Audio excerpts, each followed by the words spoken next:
of the Unscripted Company podcast, 3/4 of our way to episode 100, where Riley has selflessly volunteered to jump a motorcycle over a tall building to be determined in Las Vegas.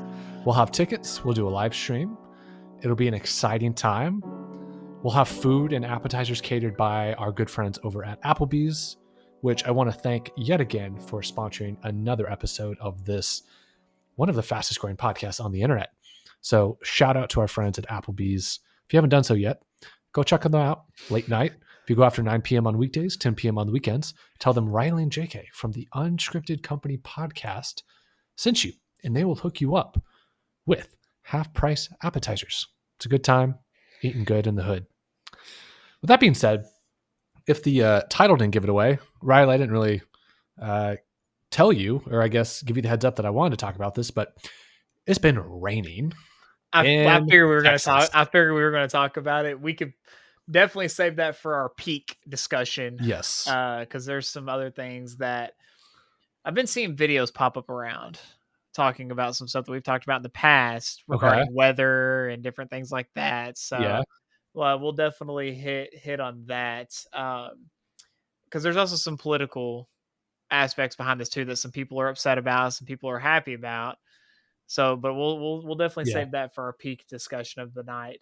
And what is crazy, just to give a little bit of context for those who aren't aware of what's going on in Texas this week. First of all, I don't know what rock you've been living under, but it's officially it's the deadliest natural disaster of 2025 thus far. So we'll dig in, videos, timelines, factoids. But before we get into that, Riley, do you have a question of the week for us?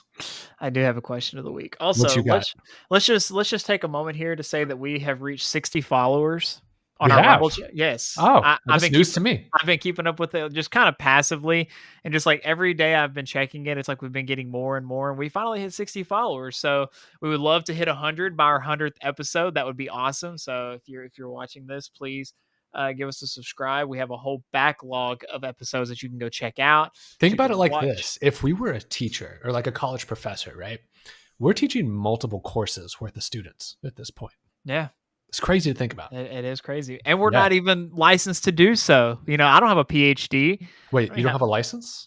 I got my license I have that license. Weeks ago. I've got 2 licenses actually. You got your license to kill, right? Yes. Technically speaking. Whew. Okay, I was worried. I'm like, are we operating an unlicensed podcast right now?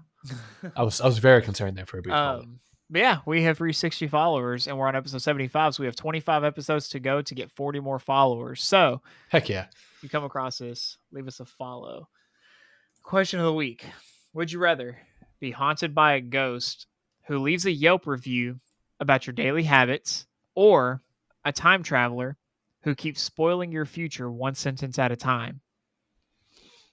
I'm going to go with the ghost leaving a Yelp review. Okay. The time traveler thing's a bit trippy, right? Because if he's spoiling your future, that kind of takes the fun out of living your life in the moment.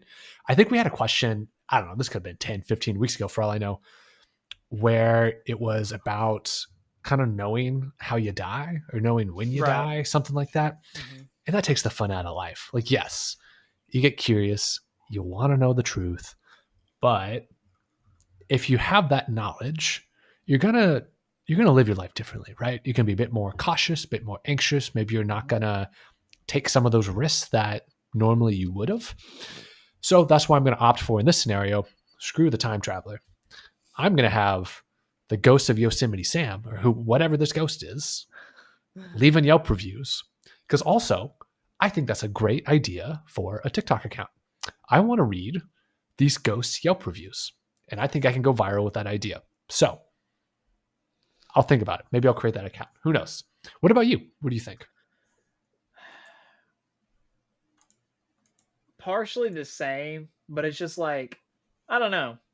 A time traveler who I could see where that could get detrimental, because it's what if they tell you something good and then you do something to just screw it all up, I don't know. I'd probably say the same thing. Yeah. Okay. I put in the chat, I said, my ghost gives Applebee's 5 stars on Yelp. Shout out to Applebee's.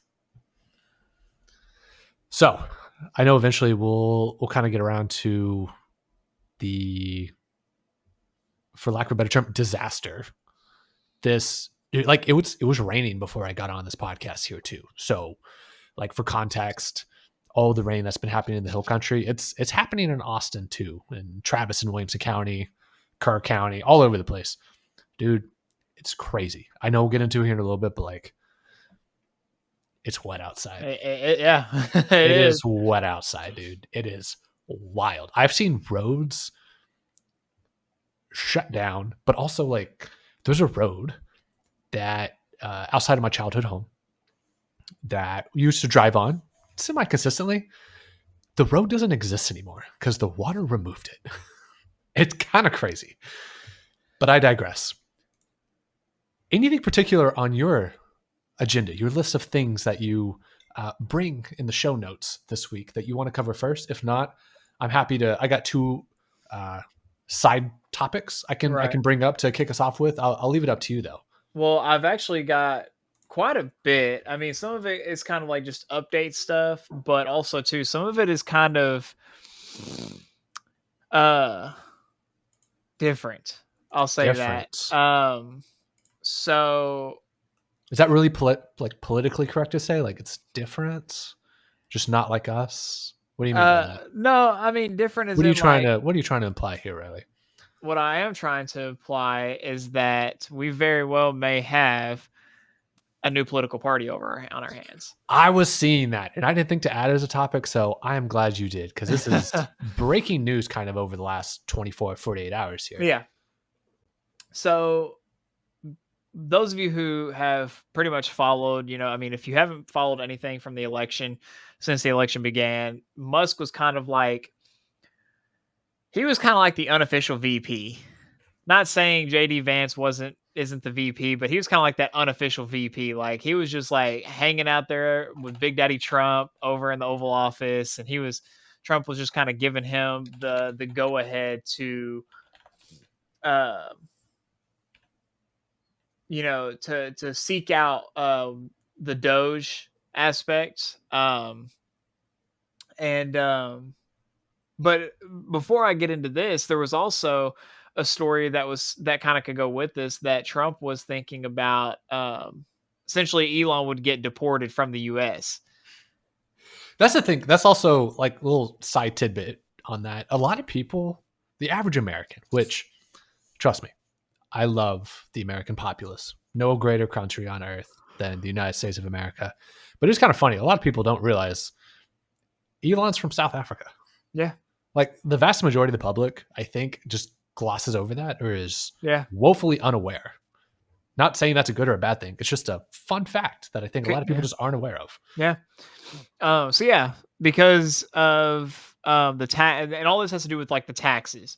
It's literally over the tax and the spending bill. And after we talk about this, while we're on the topic of Trump, there's another topic I want to get into, because there was a new bill that was just signed this most recent 4th of July. I heard it was big and beautiful, but I haven't seen photos of it to know how beautiful and big it really is. I heard it was big. I don't know about it being beautiful, but we're going to get into it. So essentially it says Elon Musk is carrying out his threat to form a new political party after his fissure with President Donald Trump announcing the America Party in response to President's sweeping tax cut laws. So that's essentially what it's going to be called, America Party. That's what the party is going to be called. The thing is, though, I don't know. I don't know how this is going to work out. It says Musk, once an ever-present ally to Trump, as he headed up the slashing agency known as the Department of Government Efficiency, broke with the new Republican president over his signature legislation, which was signed into law Friday. As the bill made its way through Congress, Musk threatened to form the new America Party if this insane spending bill passes. When it comes to bankrupting our country with waste and graft, we live in a one-party system, not a democracy. Technically, so my dad said this, but I think we're actually in was it the Constitution of the Republic or something like that? So it's like it's something different, but I don't know. the way that it's formed, I don't know. I'm talking about the way our country is formed. Yeah. We're a constitutional republic. So yeah, we're not that. a true democracy. That, yes. Yeah, because if we were in a true democracy, for those who I guess maybe this is like breaking news for you, if we're in a true democracy, then everything would be up for a vote constantly. It'd be a legitimate democracy, probably majority vote. But what we do is we're a constitutional republic. So what we do is we democratically vote for those to then represent us, to represent the republic. Right. So that's how we vote for Right. members of Congress, the Senate, president, etc. But then if you want to get into the whole electoral college thing, it's a constitutional republic. Yeah. Says today, the America Party is formed to give you back your freedom. Funny, technically speaking, we still have our freedoms. People just abuse those freedoms in certain ways, and you see the videos that you see on social media, and it doesn't look good. But I can freely go carry my gun wherever I want to go carry my gun to, and nobody can tell me any different. So also, here's the one. We have freedom of speech. Here's the wild one, right? Yeah. No one else on the planet outside of the United States of America legally has freedom of speech. Yep. And one prime example of that was whenever was it London that they had all those issues in, and the police chief was like, yeah, we're gonna arrest all those people that posted all that stuff on Twitter. Maybe. I can't remember if it was London or not, but either way. Oh, I mean, but like Germany cracked down on a lot of social media laws. The UK for sure has. Germany got real sketchy there for a second. A lot of Europe. Basically, the rest of like Western civilization kind of got a little cranky about social media and like online harassment. And I get it. Online harassment is not ideal. Right. But also, if you post, here's a good example. In the United States, I can go on Facebook and I can post a political cartoon and it'd be okay. It may ultimately get censored from certain people's timelines because it's not within their preference, or someone reports it. If it legitimately is abusive, like if it shows like violent acts or like, I don't know, nudity, things like that, there's some boundaries there, right? With free speech.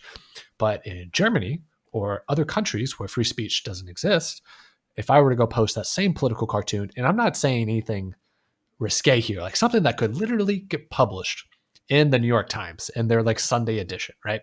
I could post that and it'd be taken out of context by somebody, and the police will literally show up on my door, and I get either a hefty fine, handcuffs, I lose my Applebee's sponsorship. Like, it's not a good day.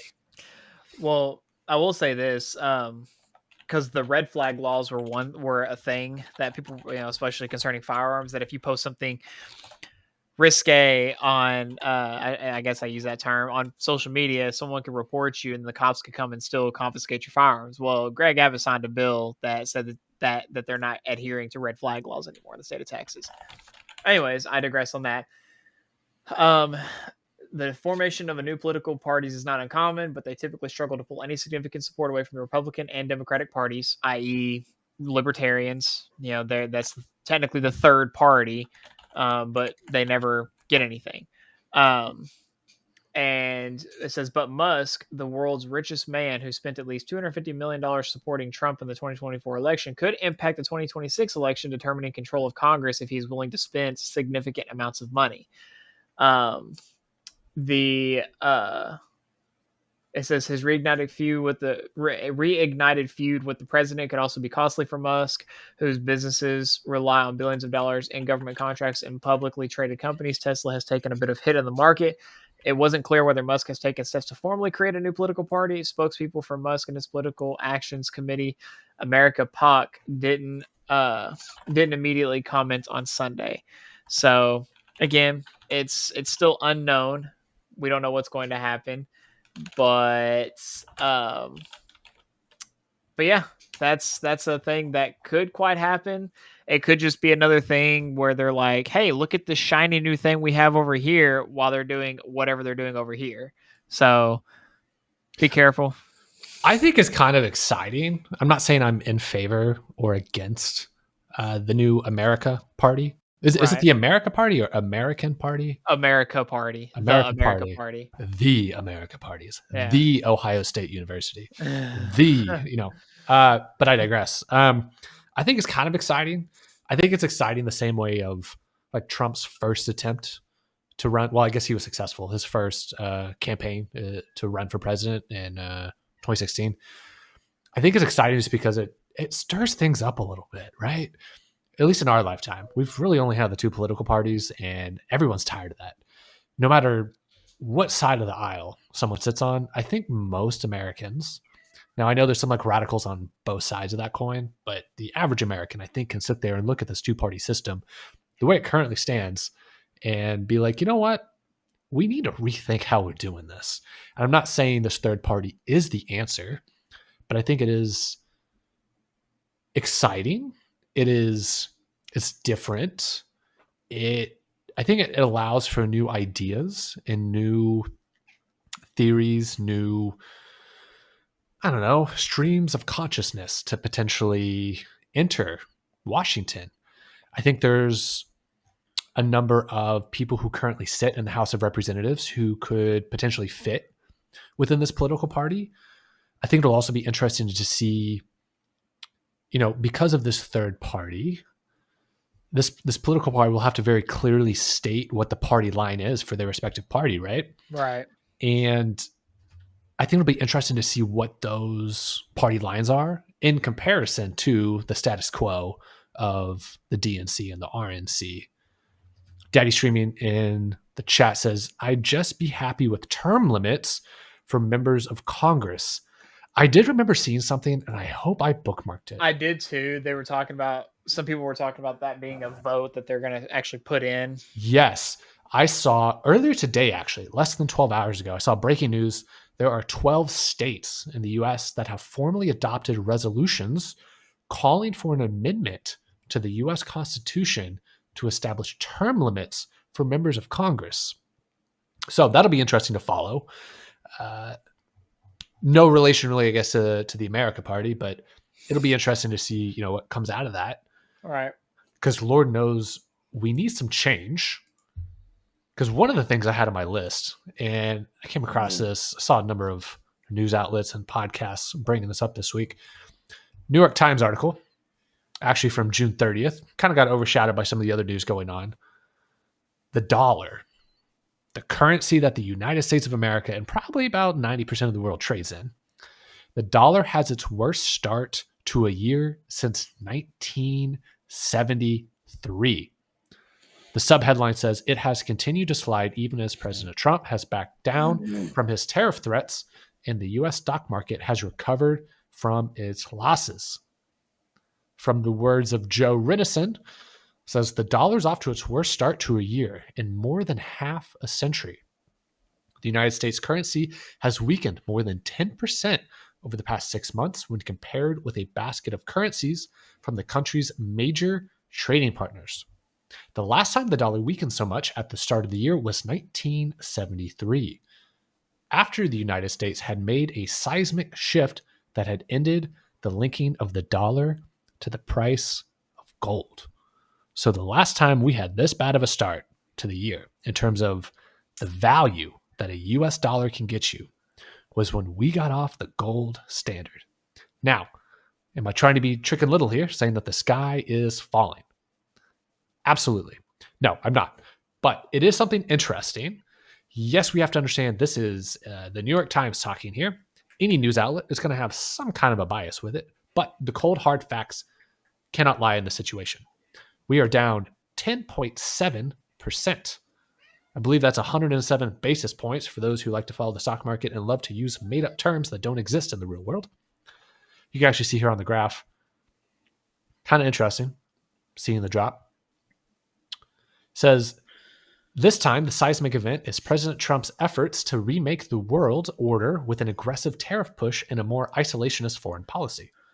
The combination of Mr. Trump's trade proposals, inflation worries, and rising government debt has weighed on the dollar, which has also been buffeted by slowly sliding confidence in the role of the United States at the center of the global financial system. That means it is more expensive for Americans to travel abroad and less attractive for foreigners to invest in the United States, sapping demand when the government is trying to borrow more money. On the flip side, the weaker dollar should help U.S. exporters and make imports more expensive, though these typical trade effects are in flux because of the tariff threats. I will say, in my own opinion, there's no greater country to invest in, the United States of America. I think that's like almost like a stone cold fact. China is on the way out. That is my official analysis, but I digress. It's very interesting though, just to see that statistically, right, the US dollar is not doing too hot for this year for the first time in a while. Well, that's the thing is like people have said over time that the dollar is eventually just going to be phased out. Like from what I've not what I was told, but from what I've understood. And get replaced with what? Here's the scary part for you and I. This directly impacts our literal rest of our life. What replaces the US dollar? Something ultimately one day will replace the US dollar. It happens all throughout history. Before the US dollar, it was the British pound. Before the British pound, I might get this order wrong. It was it the franc? Before the franc, it was, I don't know, wherever the Portuguese were probably trading in. Before the Portuguese, it was probably whatever the Swiss were trading in. Like it goes through secessions and it goes all the way back pre-Venetian days, all the way back. You know, I highly recommend if anyone hasn't read up on what Ray Dalio has been proclaiming for the past, I don't know, decade, give or take. Ray Dalio has a very good, very educated take on this that I cannot, unfortunately. Is he he's on multiple podcasts. I know I think if it's the same guy that I think you're talking about. He has, was it the book, The Fall of Nations? Here, you know what? Hang on. I think, you know what? I might blow your mind here real quick. We're going to do this in real time. That's fine. Well, while you're doing that, what I'll be going into next technically could play a part in this because, and I'll hit on it more, but we'll get into the bill that Trump just signed into effect. It won't go into effect until September, but it just went into effect, and there's going to be a lot of. I have what's like the highlights of the bill essentially, in all 600 pages. It talks about like what the major points of the bill are. So yeah, I'll let you show what you're going to show in then. For sure. And let me give credit real quick to Daddy Streaming in the comments. Yes, BRICS absolutely plays a role in this as well. BRICS, for those who aren't aware, is an alliance of nations. BRICS itself is an acronym. Off the top of the dome here, I believe it is Brazil, Russia, Iran? Is it India? Iran? No, India. Sorry, India, China, and S. Hang on here. There's S, just a silly letter they threw in the acronym because it's BRIC. Oh, Saudi Arabia. Yeah, okay, that's Saudi Arabia. Yeah, because it basically boils down to oil, barrels of oil. Historically, in our lifetime and our parents' lifetime, has only almost exclusively been bought and sold and traded in US dollars. And that's the whole joke is when people say, well, the dollar isn't backed up by anything, it was like, well, we buy and sell in oil and you want the US military to come to your country. That's what the dollar's been backed up by. So it gets a little scary and sketchy when other countries start trading oil and other goods in currencies other than the US dollar. Riley, let me ask you this. Now I'll give you ultimate veto on this. I have a 4-minute and 52-second video from Ray Dalio that I think could strike fear into you because I feel like you haven't seen this yet. But also, I'm aware that we are recording a podcast, and it is a 4-minute and 52-second video. It's got graphics. It's well narrated. I'll let you decide. Yeah, let's do it. Okay. Let's have some fun with this, shall we? Like I said, I mean, I've got a lot of topics, but if we don't touch on all of them, perfectly fine, because I want to get to the flooding stuff too. And for those who might be listening, can't see the title, this is actually a 5-minute version of Ray Dalio's Principles for Dealing with the Changing World Order, which is a much, much longer presentation. But he created this like truncated version. Highly recommend both watching the full version and reading the book. It's kind of terrifying, also fascinating at the same time. I studied the 10 most powerful empires over the last 500 years and the last 3 reserve currencies.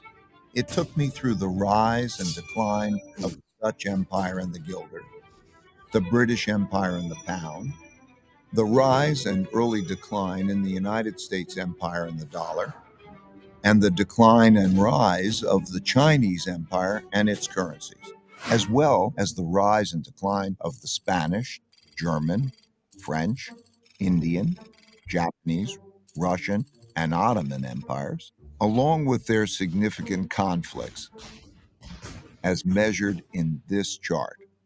To understand China's patterns better, I also studied the rise and fall of Chinese dynasties and their monies back to the year 600. Because looking at all these measures at once can be confusing, I'll focus on the four most important ones: the Dutch, British, US, and Chinese. You'll quickly notice the pattern. Now let's simplify the form a bit. As you can see, they transpired in overlapping cycles that lasted about 250 years, with 10 to 20-year transition periods between them. Typically, these transitions have been periods of great conflict because leading powers don't decline without a fight. So how am I measuring an empire's power? In this study, I used 8 metrics. Each country's measure of total power is derived by averaging them together. They are education, inventiveness and technology development, competitiveness in global markets, economic output, share of world trade, military strength, the power of their financial center for capital markets, and the strength of their currency as a reserve currency. Because these powers are measurable, we can see how strong each country is now, was in the past, and whether they're rising or declining. By examining the sequences from many countries, we can see how a typical cycle transpires. And because the wiggles can be confusing, we can simplify it a bit to focus on the pattern of cause-effect relationships that drive the rise and decline of a typical empire. As you can see, better education typically leads to increased innovation and technology development, and with a lag, the establishment of the currency as a reserve currency. You can also see that these forces then decline in a similar order, reinforcing each other's decline. Let's now look at the typical sequence of events going on inside a country that produces these rises and declines.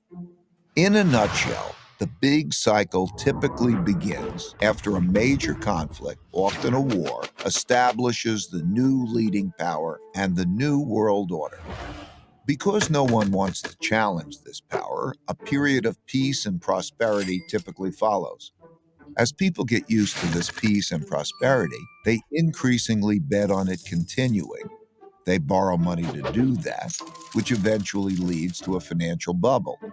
The empire's share of trade grows, and when most transactions are conducted in its currency, it becomes a reserve currency, which leads to even more borrowing.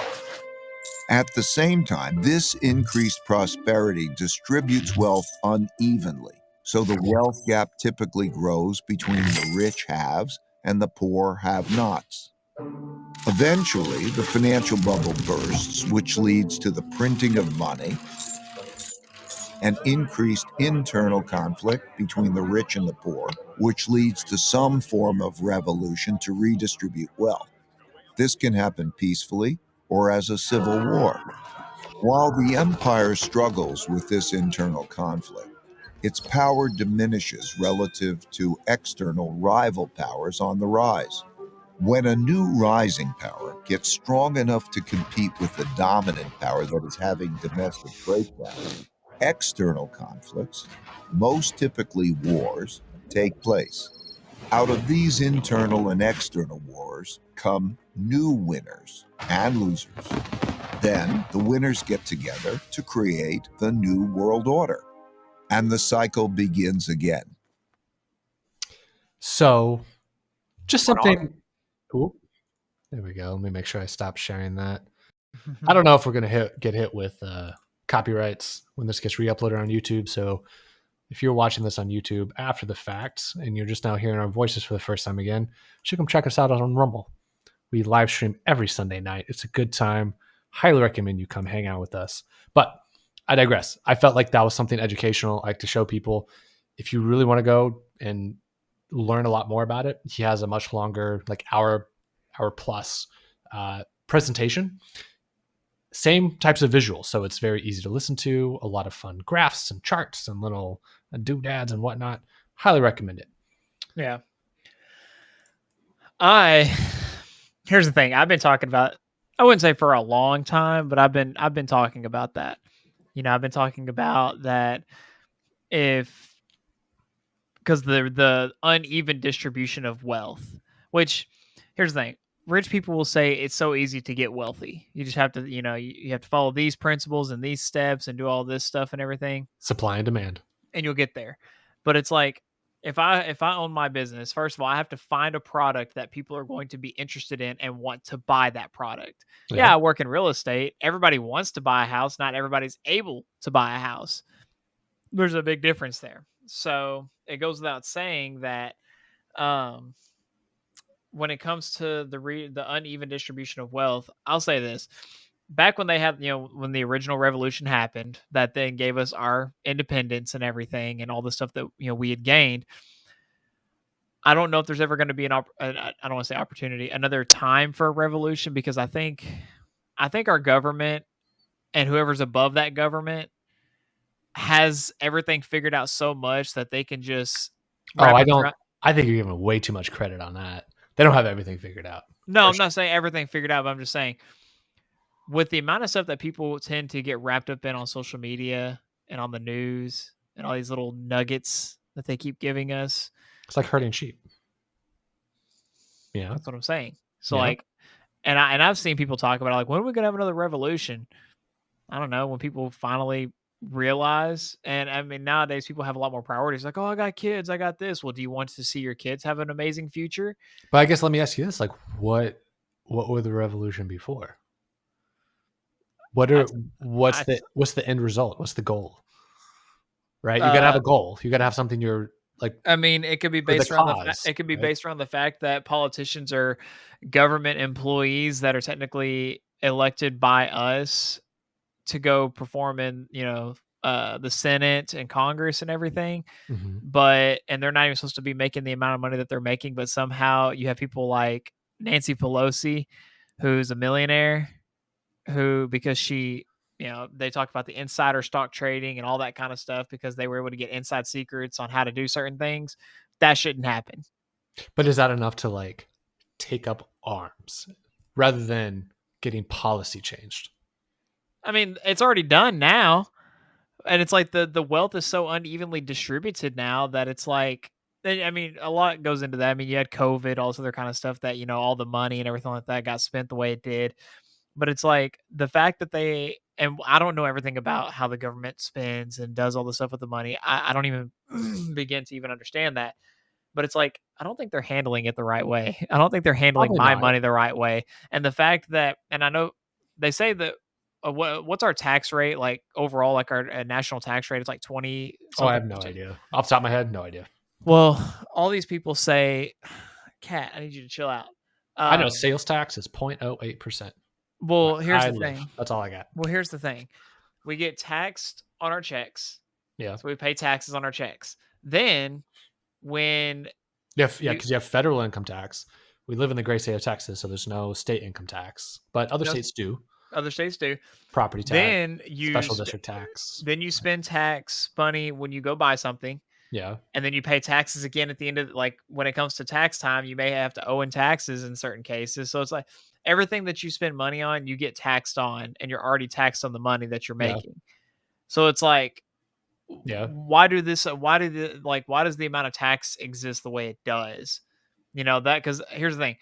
People actually, I do know the number. It's like 22.8% is our full tax number for each American, like when you look at the federal level. But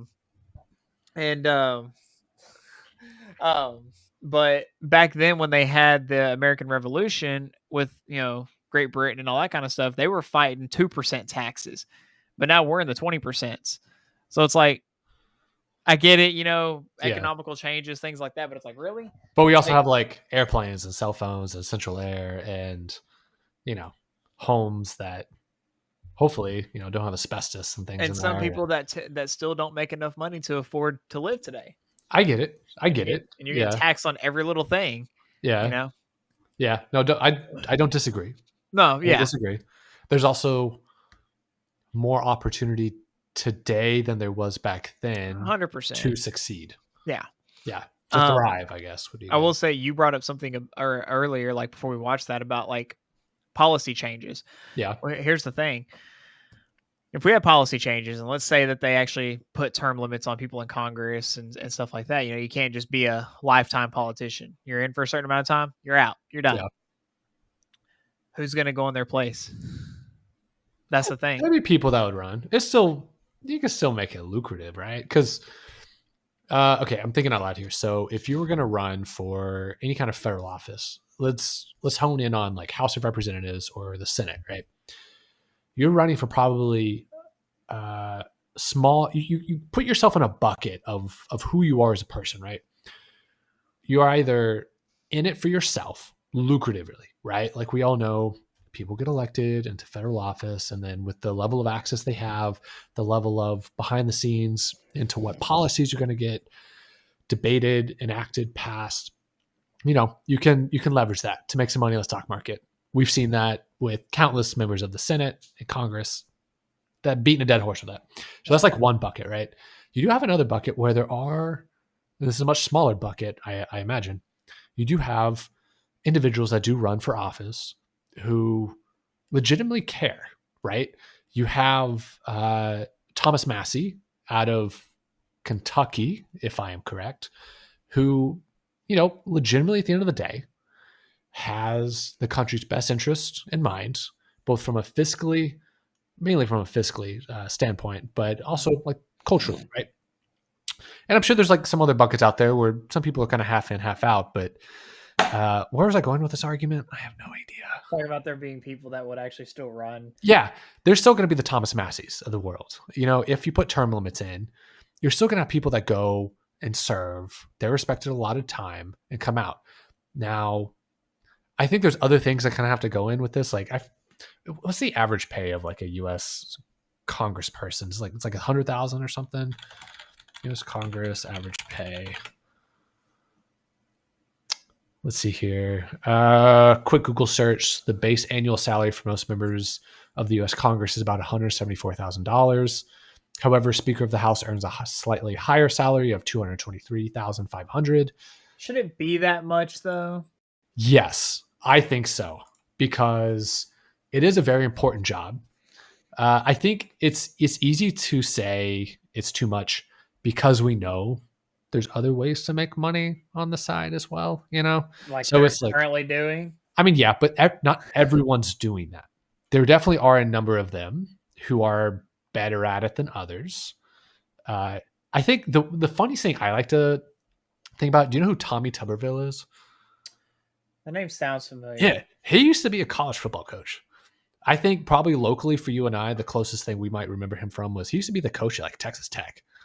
I think he also coached at a number of other universities at certain points in time, but he wanted to go serve. I think he's serving for Alabama. Tommy, he was also the Cincinnati coach, University of Cincinnati. Okay. He is, U.S. Senator for Alabama.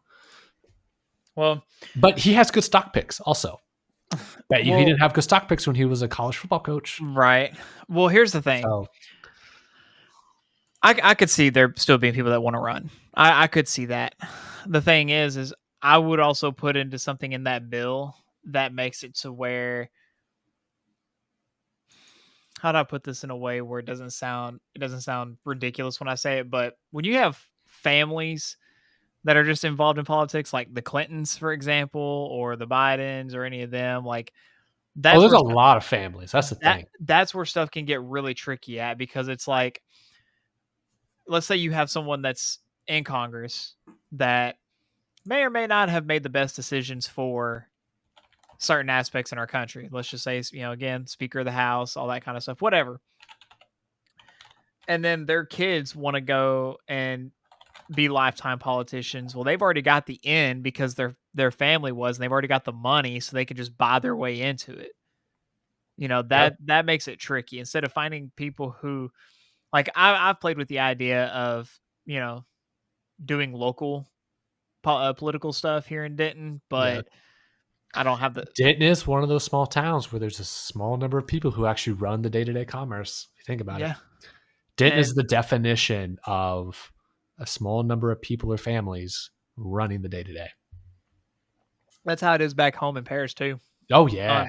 Like back in Paris, like if you're not like one of like 5 families, like you're just not like you're just not about it. Like, you know, have you ever thought about moving to like Podunk, middle of nowhere, small dead town, and then becoming one of those families? You wouldn't be the generation to feel it. It would be your kids, maybe your kids, but like you're setting up roots. I've thought about it. You know, like what, Chico, Texas. Remember we talked about Chico and there's nothing out there? Well, that's what I'm saying. You go out there and you start small, right? You have the coffee shop, or you have the bookstore, or you have the law office. You have like the one thing, right? That you become a staple of the community. Right. And then you have your one building, and then you buy the building next door, and then the one next to that one. And then before you know it, you own half the square. Half the town square is yours. And you start leasing it out. And then you're like, you know what? I'm making a lot of money. Let me buy a good parcel of land just outside of that little downtown center. And then your grandkids end up running that town. That's yeah. They name a school after you one day. Thing is, I don't have like I could never like. I just don't think I could achieve that. I'm just saying, you know, like that's not even me putting myself down. It's just like thinking that out and just planning that far ahead. People that can plan that, and I can plan far ahead, don't get me wrong, but people that can plan that far ahead and still take the necessary steps to implement that, they're a different breed. They're a different breed of people. And I'm just not that. I'm not him in that regard. Would I want to achieve something like that? Like, not to that level, but like, again, I thought about like, you know, running for just, you know, this, you know, district chair this or district chair that, you know, just saying, hey, listen, I'm a working class person. I know what it's like to struggle. Let me do this to help out people, you know, to try to, yeah, you know, you've made it when you have your name on a football stadium. You're absolutely right. That's an attaboy moment right there. Yeah. Yep. And that's a Texas thing. So that's such a Texas thing. But yeah, I don't know. That's just kind of the way I look at it. Like I've thought about running for political stuff and then working my way up, but you know, you don't want to go watch Friday Night Lights on Kerrville Field. I'm just saying, you know, it's a thing. That's got a ring to it also. Hey, Kerrville Field. Yeah, dude. Yeah. You never know. Go find yourself a small town. Become the biggest booster on that football team. Big facts. All right. Yeah. So last thing, probably, I have an update for another thing. Yeah. But I want to just talk about this thing about the big beautiful bill real quick. Yeah, go for it. Just want to hit on the highlights because that's what I searched is just what's in the bill. So it officially passed by Congress, and if those of you who live in our country, and honestly probably made national, like world news too, because people were probably talking about it throughout the world, that Trump signed on national television. He signed his big beautiful bill into effect, and it won't go into effect until September, so we still have a couple months. But this is kind of what you need to know. This is kind of so essentially, this is an extension of his 2017 Tax Cuts and Jobs Act, which was slated to sunset at the end of the year. The legislation would make the most of the tax cuts permanent while increasing spending for border security, defense, and energy production. So let's just kind of go into a few of these. Medicaid restrictions. Also, I thought it was only 600 pages. It's 887 pages. So yeah, it's one of those like omnibus bills. It's a lot of things that are totally unrelated to each other, all getting passed because everyone's too petty to pass them individually. Yep. The legislation includes restrictions on Medicaid, which provides government-sponsored health care for low-income and disabled Americans. The bill imposes work requirements for some able-bodied adults and more frequently eligibility checks. The Congressional Budget Office estimates the bill would result in 11.8 million Americans losing health coverage under Medicaid over the next decade. I think there was also something in there too that you have to be an American citizen. Like if you're an illegal immigrant, then you're not going to get it. Like they're going to know, and you're not going to get it. The bill also includes rural hospital stabilization fund after some GOP senators expressed concern over how rural hospitals could be impacted by Medicaid restrictions. Homeland security and immigration. The legislation includes more than $46.5 billion for the border wall construction and related expenses. So now we're starting the construction again on the wall, and it's going to be finished at some point. Sad part is I can see them getting finished with that before they even get finished with Highway 35. Yeah. Increasing the state and local tax deduction. So this package also includes an increase to the cap on the state and local tax deduction, raising it from $10,000 to $40,000. After 5 years, it would return to $10,000. This is a departure from the initial House passed bill. JD Vance, I saw that. He was the 51st vote. I saw that. Yep. So before the rule, taxpayers could deduct all their state and local taxes from their federal taxes, which some policymakers have said mainly benefits wealthy homeowners in states with high taxes, such as New York and California, but advocates for increasing the caps argue that the $10,000 cap is increasingly impacting middle-class homeowners. Green energy policies. This was also part of the whole Elon Musk thing. It would largely terminate numerous tax incentives from the 2022 Inflation Reduction Act for clean energy, electrical vehicles, and energy-efficient programs. So that does hurt Elon Musk and Tesla and all that kind of stuff. The bill also ends the Greenhouse Gas Reduction Fund, which gives funding to nonprofit organizations, providing financing for projects that reduce pollution and greenhouse gas emissions. Restrictions on food stamps. I'm actually okay with this one in a sense. It says the bill shifts the costs of SNAP or food stamps to some states. The program is currently fully funded by the federal government. The federal government would continue to fully fund the benefits for states that have an error payment rate below 6% beginning in 2028. States with error rates above 6% would be on the hook for 5 to 15% of the costs. The states are also given some flexibility in calculating their share. It also aligns with the initial House version on age requirements. So you must be currently in order to qualify. You must be able-bodied between 18 and 54 must meet work requirements. So again, you have to be working and stuff like that. Addressing the debt limit. The legislation would raise the debt ceiling by $5 trillion, going beyond the $4 trillion outlined in the initial House-passed bill. Congress faces a deadline to address the debt limit this summer. Treasury Secretary Scott Bessent, which there was a thing that came they had the recording for him talking to Congress as well, and they were talking about some stuff that was honestly pretty interesting. Urged Congress to address the debt limit by mid-July, saying that U.S. Congress could be saying that Riley's got a cat distracting him right now, and I'm loving it. Dude, I do, man. She's doing all kinds of stuff right now. Saying that the U.S. could be unable to pay its bills by early as August when Congress is on recess. By addressing the debt ceiling as part of a larger package, Republicans in Congress aimed to bypass negotiating with Democrats on the issues. Child tax credit. The current 2000 child tax credit is set to return to the pre-2017 level of $1,000 in 2026. The tax credit could permanently increase to $2,200 under the bill, $300 less than the initial House-passed hike. Limits on overtime and tips deductions. So this right here was actually a big thing that a lot of people were excited about, because now there's no more taxes on overtime and no more taxes on tips, if that's what I'm understanding from it. So the bill would allow individuals to deduct a certain amount of tip wages and overtime from their taxes. The provisions would expire in 2028. So seems to me like there's a once 2028 happens and we have a new president, that's when this bill expires, essentially, or at least that portion of it. Keep an eye out for that. And then changes to standard deduction. The bill seeks to permanently expand the basic standard deduction, which was nearly doubled in 2017. The increases will expire at the end of the year. So that's kind of what's going on. I'm curious to see how this all plays out. I am too. It's going to be interesting. Yeah. No, it will be. It will be. I don't know. Do you think we're able to spend our way out of this one? Well, they did say that this increased our debt, our national debt, by $3.3 trillion. That's a couple trillion. Come on, man. Wait, don't be a pussy. I mean, compared to where it's at, yeah. But I mean, at the same time, the thing is, this is like, what are you, a communist? I'm kidding. No, not by any means. But I'm just like, dude, they just keep spending more and more. It's like every bill that they pass just increases our debt, like our national debt. Yeah.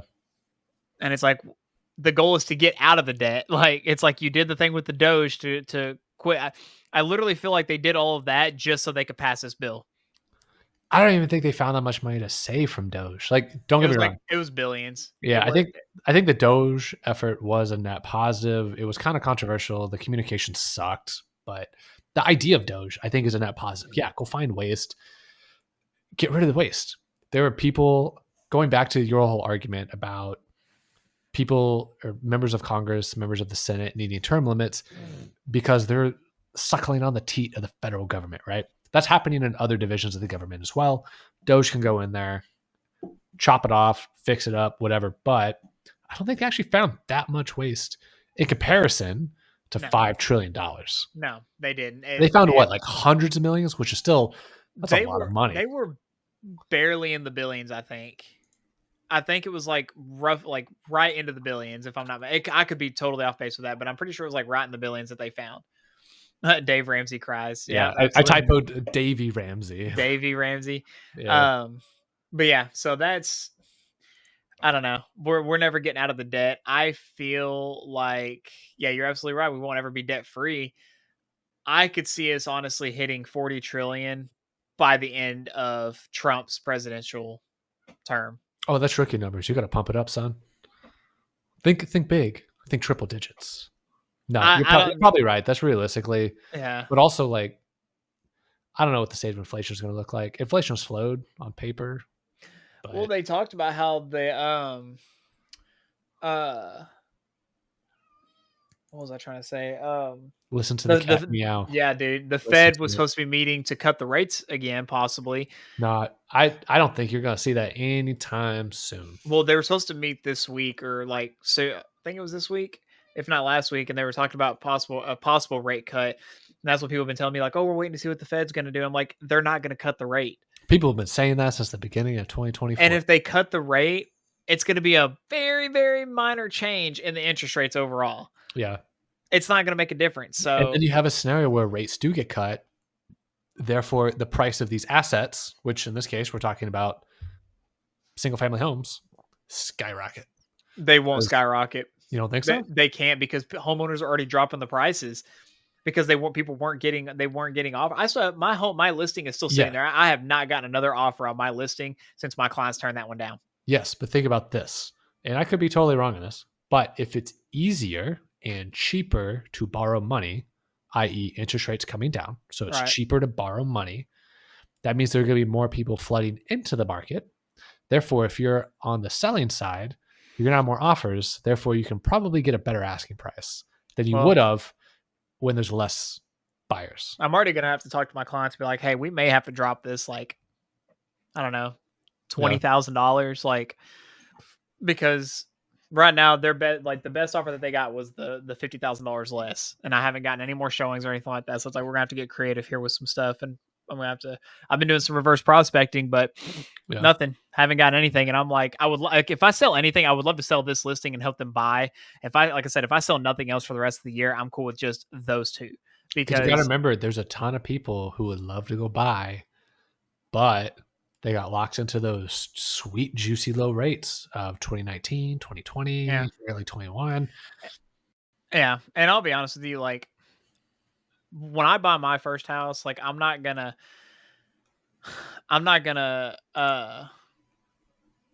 it doesn't matter to me about the interest rate. You know, I'm going to still put 20% down. Like, I'm going to, that's my plan. You know, like, I'm not worried about anything like that. So it's just, it is what it is. I think though that the rates aren't going to come down. That's not going to happen. And the same thing I've been telling people, hey, if the payment makes sense and you've got a pre-approval letter and you know exactly what you can afford, telling me that you're going to wait on the Fed to cut the rate when that's not going to happen. And I've had conversations with people about that too. I'm like, when they're like, oh, my friend said this, I'm like, oh, like, does your friend work in the real estate industry? And they're like, no. I'm like, interesting. Very interesting.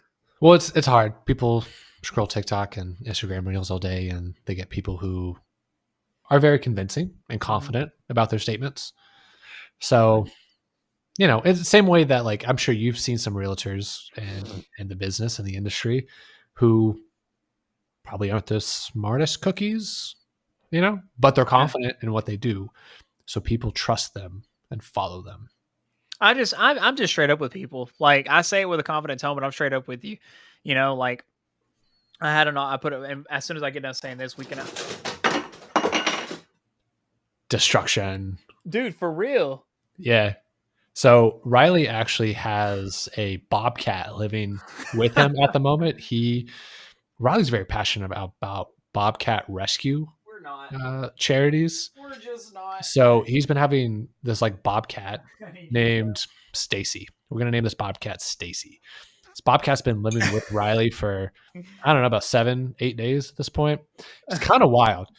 He used to have a bunch of cats. Those cats aren't around anymore because Stacy the bobcat, come on, did some things. Look at this menacing bobcat. If you get up here, you're gonna stay up here because I don't need. God dang, man!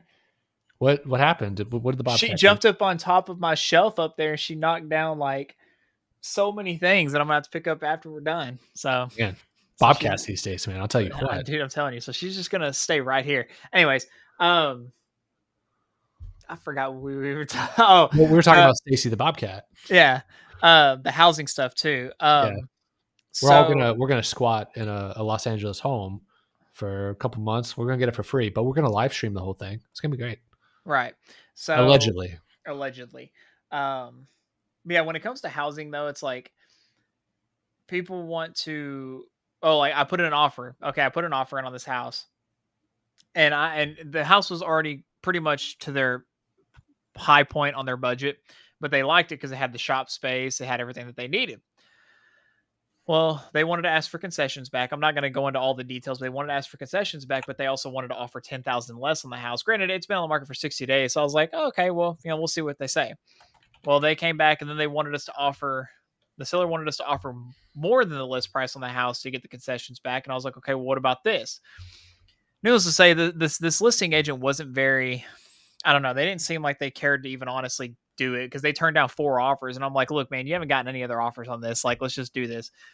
Didn't even know we were actually in a multiple offer situation technically until he told me, he's like, yeah, we accepted a different offer on the house. I was like, oh, I didn't know we were in a multiple offer situation. I would have talked to my clients about that and we could have figured something out, but they got an offer without concessions. That's the hard part is my client needs concessions back to pay for closing costs because they don't have the money to pay for the closing costs. Well, I'm never going to buy a home without a concession stand, right? Because if I want to get a soda, I need to have the concession stand. But why buy a home when you can play Monopoly and ruin friendships? Absolutely right. Well, needless to say, she didn't get the house. And I told her, I was like, hey, don't let this get you guys down. Like, we will find something, but these are some things like, and I do everything I can to prepare my clients for the possibilities of multiple offers, to prepare my clients for the possibility that, like I want to keep them encouraged, like, hey, like, let's put this in, let's make it a good, strong offer. Let's do this. But she wanted them to pay for everything, pay my fee, give them closing costs back and offer less. And she was asking, and I get that we're not really in that kind of market now where you could just ask for all that stuff. Now, if we would have found this house back then, maybe so, but you can't really do that a whole lot now. So market's already changing. Like we've already been seeing that. Yeah, I've been seeing more buyers come out, but none of the buyers I'm working with are ready to move forward on anything, which sucks, but it's like, I get it, but at the same time, it's like, if I'm honest with you and I'm telling you straight up, hey, this is a great opportunity and you don't want to make a move on it, if you miss it, that's you. That's not me. Yeah. So anyway, all right, let's get into the juicy stuff. Texas is falling into the ocean. I can't believe you would call this travesty juicy.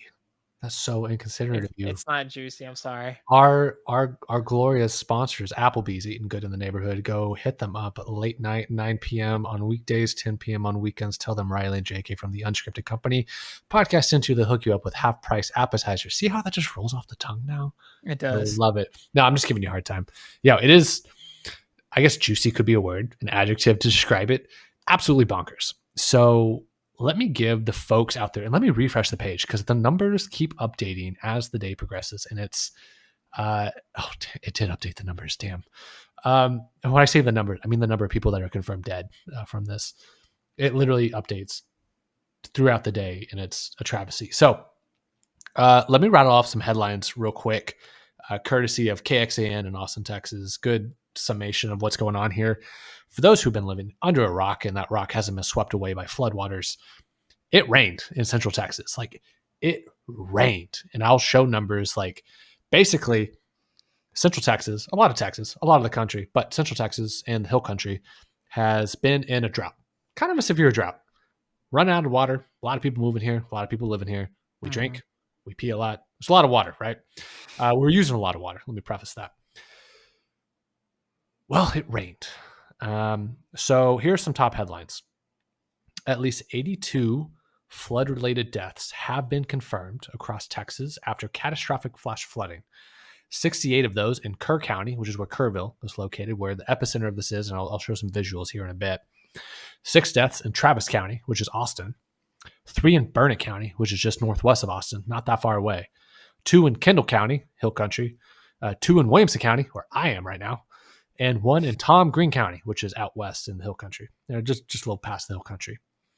6 deaths have been confirmed, and 11 to 13 people are missing in Travis County, according to County Judge Andy Brown, which is crazy. Like, this is urban Austin. People are missing.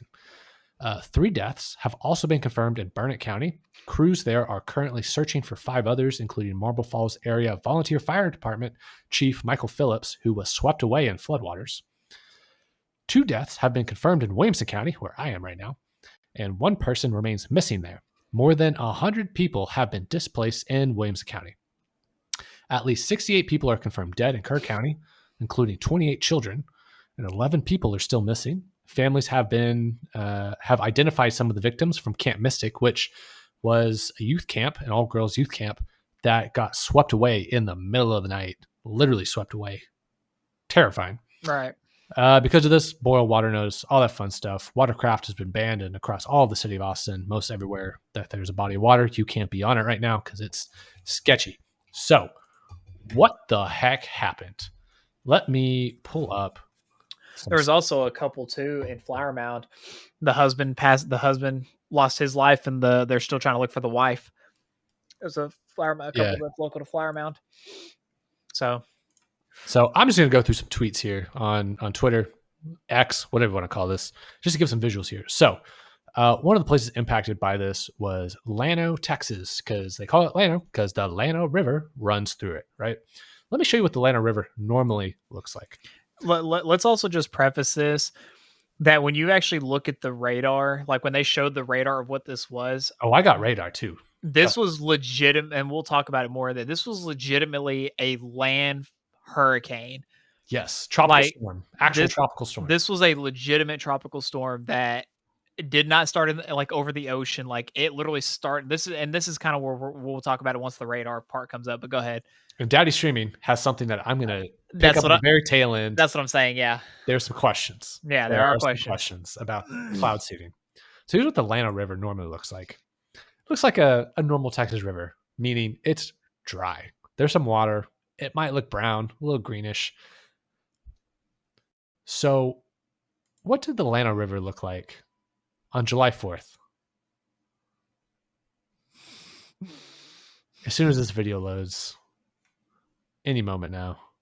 Let me refresh the page here. Here we go. That is massive. And That's the fact that people massive are amount of water. Still driving on that bridge right now, and that sucker could just collapse at any moment. Yeah, there's some space on that. They'll be all right. So there's that. Let me go back. We're just going to scroll here in real time. It's going to be great. Oh, here's some rainfall totals over the last 5 days. This does not include today. It rained more today. So we have, our faces are kind of blocking it here. Let me actually minimize this. Kerrville area here, 10 to 15 inches. That's a lot of rain. Burnett, Texas. Marble Falls area, 15 to 18 inches.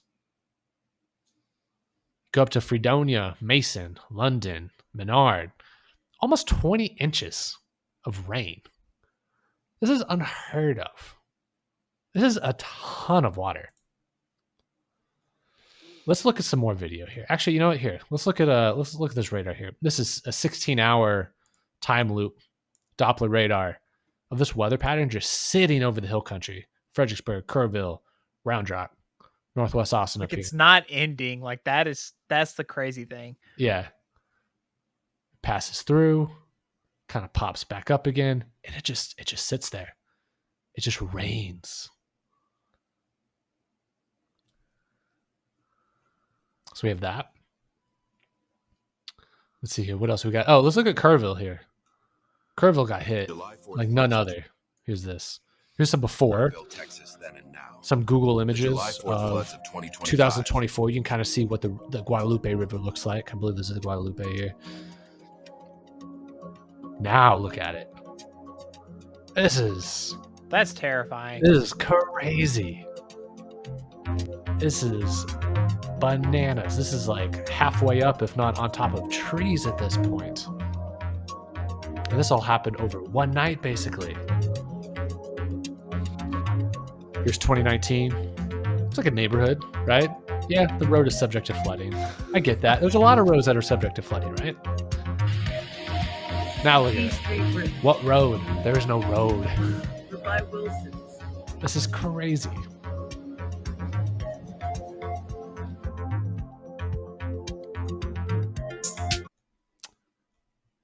Let's bring up this video here. I have some heartbreaking news that I'm going to share. I've spoken to this man standing on this foundation over here. He is actually the brother of the person who owned this home. What he's informed me of is that his brother's house is actually missing. His 2 children are missing.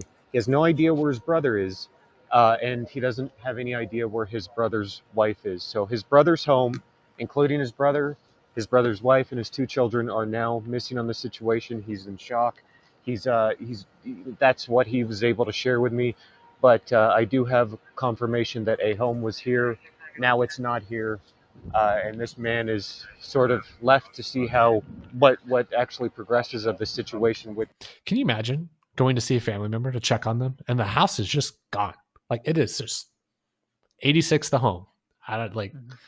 It's crazy. And then there's like so many wild stories. There's a number of these stories that popped up, but one in particular I just saved for the purpose of our conversation was there's a girl who they found in a tree who apparently traveled 12 miles down the river before she was rescued. 12 miles. Absolutely crazy. And I know I referenced Camp Mystic earlier. I'll get to the Georgetown stuff here. Actually, you know what? Yeah, you know what? Let's look at this. Look at the Guadalupe River here. This shows the water levels of the Guadalupe River. The Guadalupe River, which is what runs through Kerrville, it rose 42 feet, not inches, feet. 42 feet in just under 3 hours going into July 4th. Overnight.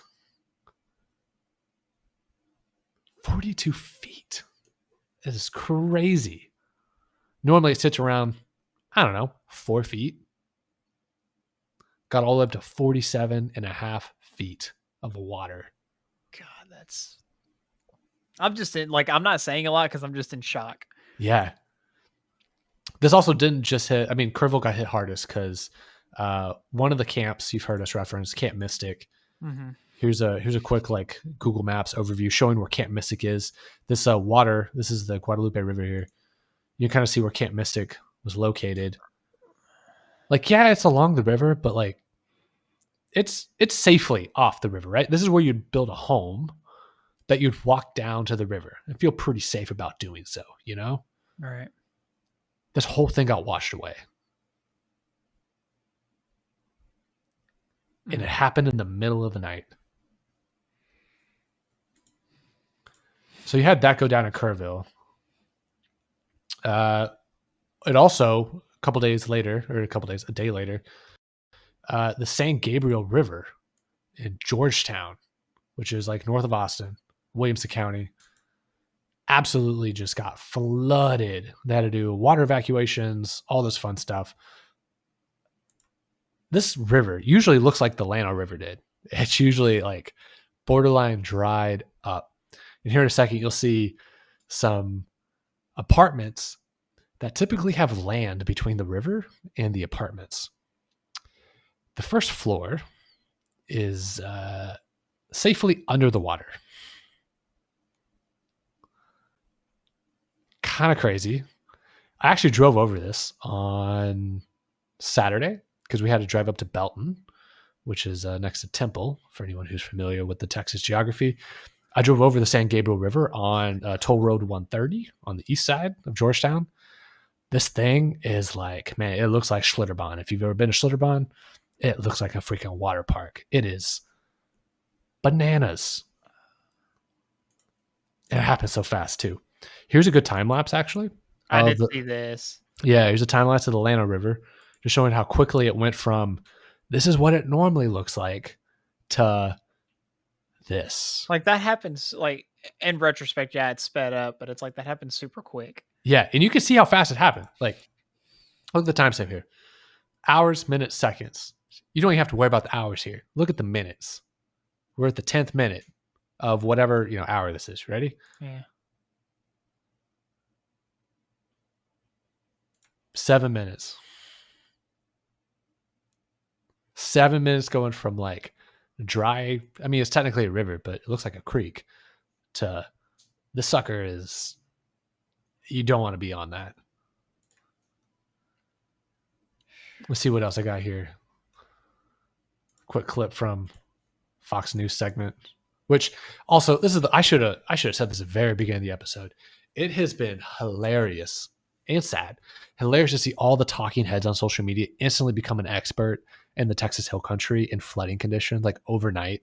You know how like there's those people on like Twitter and whatnot and other social media platforms, but they become the expert in whatever the hot topic is, right? Like it could be nuclear war with Iran. All of a sudden, they're experts on nuclear war with Iran.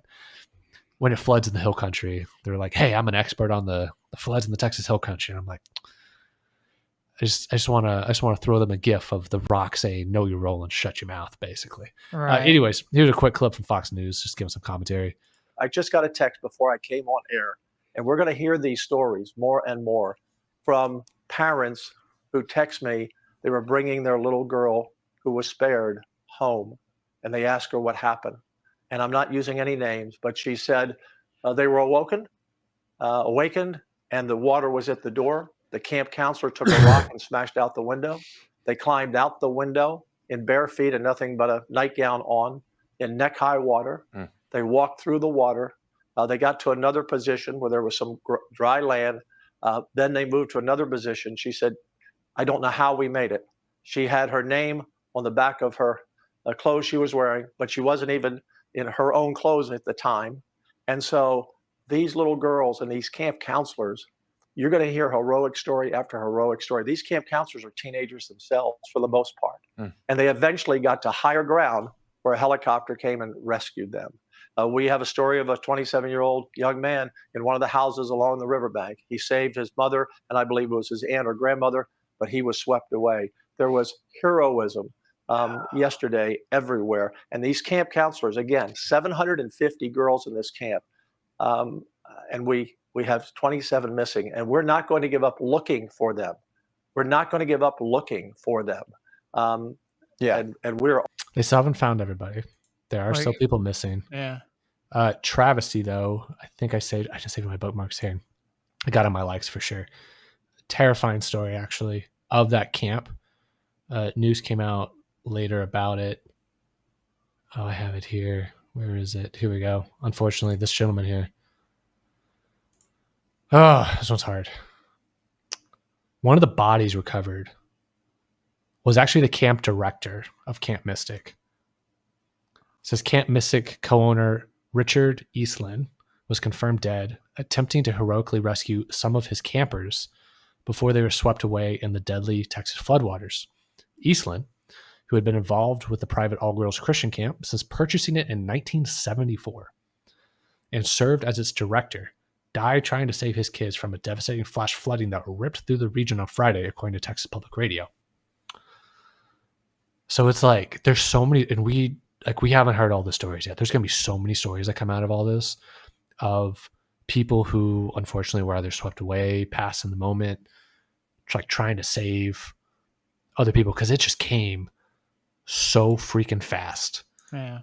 Hang on here. Let me go back. There are a couple others I wanted to call out real quick. Let's see here. Yeah, it's officially the deadliest disaster. I mean, look at this. When I saved this on July 5th, this was yesterday. Yeah. 52 plus people confirmed dead. Like I think today they said it was 67 today. It's higher than that because of the article I pulled up earlier. Local news. We're up to 82 plus. Yeah. They're still finding people. So there's that. What else did I put on here?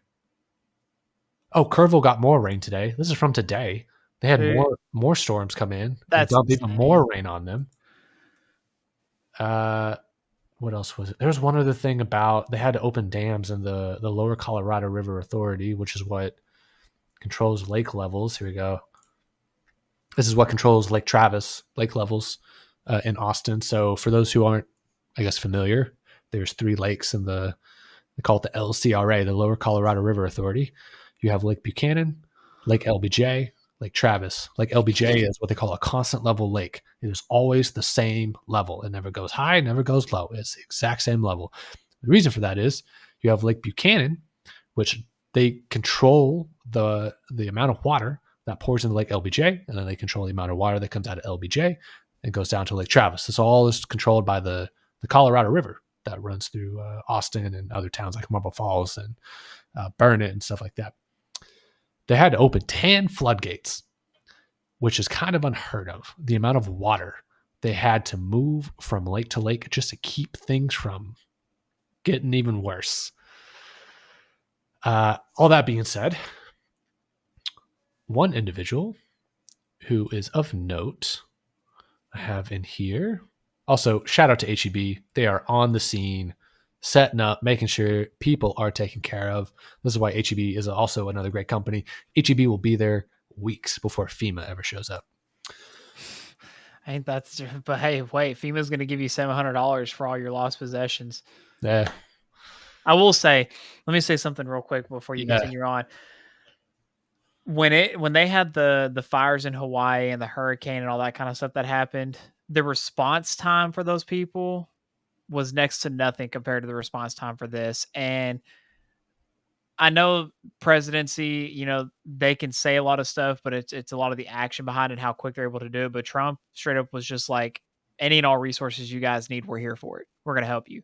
Yeah. But then when Biden was president and all that stuff was going on, wasn't a whole lot happening. I think it took weeks for help to get out there for people and for FEMA to actually get out there. Like, meanwhile, you have places like HEB, all these companies that are out there just setting up, helping people out, trying to make sure they're taken care of. So I don't know. I digress. Go ahead. Yeah, no, you're spot on. Spot on. It says a lot, at least from a public perspective, public perception standpoint. Yeah. General Mike Flynn took to X and quote tweeted a post saying about someone needing to look into who was responsible for all of the flooding. Now, I will say there is a explanation from a I always struggle to say this. Meteorologist. Yeah, dude, I've struggled to say this every time we do a podcast. Meteorologists are able to explain the low level and high level pressure event that occurred that caused the torrential downpour over the hill country. But there's a question about, is there any cloud seeding going on here to exacerbate the situation that already occurred? So it's kind of interesting. I don't have any of the answers. I just kind of stumbled upon this earlier today, to be honest with you. Haven't read through it all myself, but there are cloud seeding companies, some of which are in Texas, some of which do fly over the Texas Hill Country. And it does leave a lot of unanswered questions about what exactly is going on here to have caused this. I don't know if anyone remembers. I don't know if we talked about this on the podcast at all. About a year or so ago, Saudi Arabia it was in Dubai, I believe, saw torrential flooding. Like for them, unheard of. But they also were doing some cloud seeding. And it makes you wonder. It makes you wonder. It does. Especially how all that rain just, it didn't move like traditional storms do. Like when you look at a radar and you see that there's rain coming your way, you're going to see that like over the course of a day, we're going to have thunderstorms that move through our county and like, DFW and all that kind of stuff. You'll see them progressively moving. That stayed there for a very, very long time. So what you're going to do, you're going to go to the NOAA library, right?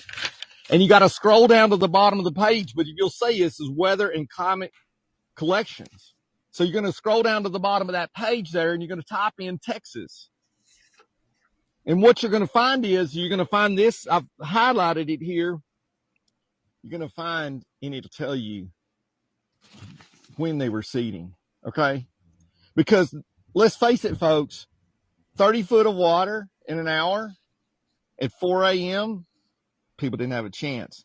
So when you get down here, what you're going to find out is it'll pull up a page like this, and you pull it up, and then it tells you the companies. So what you're going to do. I'll be honest, his accent doesn't really help, but it's legitimate. It makes you wonder. So. Right. And I saw that same video too. Again, I don't know, not being a meteorologist, not being anyone that studies that kind of stuff, but people have already kind of seemed to know that the weather machines exist. That's how they control the weather. Whether or not this was an accident, whether or not that this was the cause of that, or whether or not that they meant to do this or not, it's still the fact that you shouldn't mess with things that should not be messed with, and messing with Mother Nature can have serious effects like this. Yeah. So, with that being said, you want to put episode 75 in the books?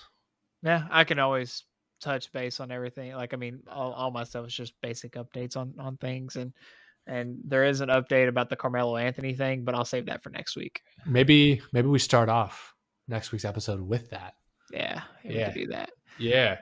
So with that being said, I want to thank our sponsors for this episode one more time. Applebee's. Eating good in the hood. Go hit them up. After 9 p.m. every weeknight, after 10 p.m. on the weekends, let them know Riley and JK from Unscripted Company sent you. They'll hook you up with some half-price appetizers. Believe it or not. It's a cool little partnership we got going on here. Tell them all about it.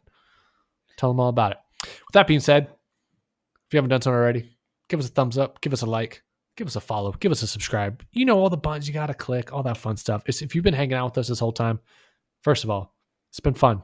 Appreciate you. Week in, week out. It's a good time. Indeed. And with that, Riley, you want to give the last words? I'll let you have it. Yeah. What would it take for a revolution to start in our country? Do the American people honestly have what it takes?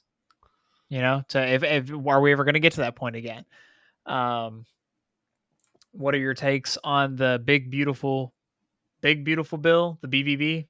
I guess definitely some good things in there, but at the same time, kind of makes you wonder. There's a lot of money being spent, and as far as this natural disaster, natural disasters like this don't always happen, but when they do, it really makes you think about what's important in life. Because you never know when you could be in a position for something like that to happen in your area. Again, we've had the fires in Hawaii. We've had the hurricane that hit the southeastern portion of our country.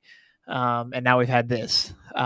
So it really just makes you appreciate those that you hold near and dear in your life. And it really makes you not take for granted those things. So, hug on your loved ones, care for them. Keep praying for all these, all these families and all the people that are still lost, and pray that they get found, to bring clarity to everything. But just love those who are closest to you. And if you haven't gotten the chance to tell those people yet, tell them, and just, always love on them. So you never know when it could be your last opportunity to do so. And with that being said, we'll see you guys in the next one.